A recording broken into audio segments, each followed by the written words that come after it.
इनके द्वारा जो है श्रीमद् भागवत कथा का आयोजन हुआ। कई एक जन्म के जब पुण्य एकत्रित होता है तब जाकर के श्रीमद् भागवत कथा कराने का या सुनने का हमको सुख प्राप्त होता है।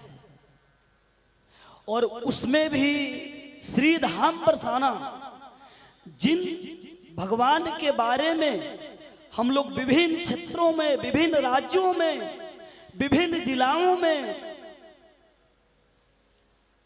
विभिन्न प्रदेशों में जा करके जिन कृष्ण के यश के गायन करते हैं, जिन कृष्ण के कथा करते हैं, और आज उनके घर में, उनके गोद में बैठ करके कथा सुनना ये साधारण बात नहीं है।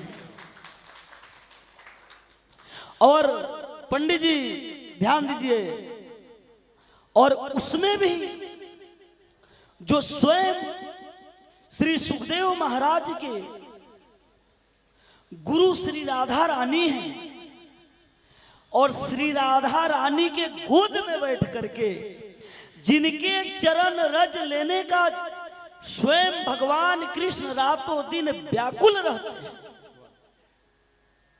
उनको भी सुलभ नहीं होता है किशोरी जी के चरण रज।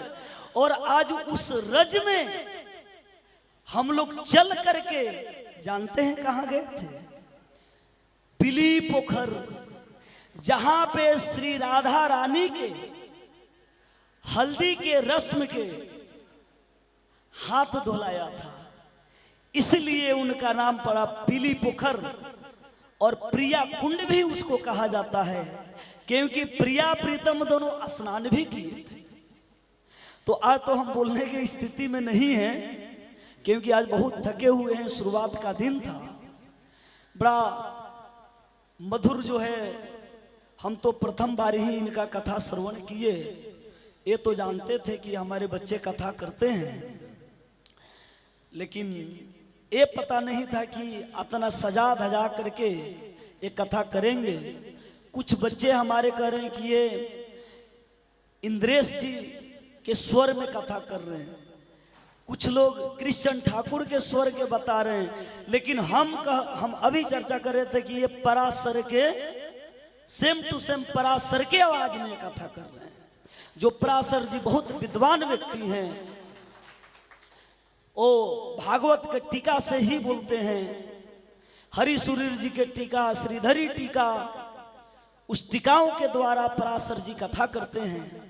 लेकिन उन लोगों के कथा ही होता है 50-50 लाख के, तो साधारण व्यक्ति तो नहीं करा सकता है ना। अब हम लोग तो 10-5 लाख वाले व्यक्ति हैं। तो श्री जी के कृपा से ही आज पितरपक्ष में, वो भी श्री धाम बरसाना में सब कथा सुन रहे हैं।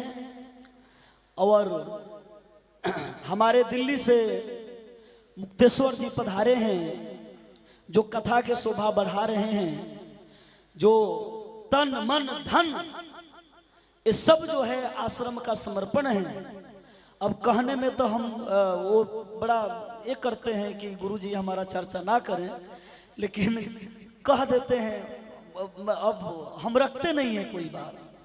जिन्होंने इस आश्रम का एक छोटा सा नौकरी, आईपीएस, आईएएस कलेक्टर होते या कोई पुलिस के एसएचओ होते, तो हम मानते भी कि ये घूस लेकर के हमको दे दिए होंगे आश्रम में पैसा।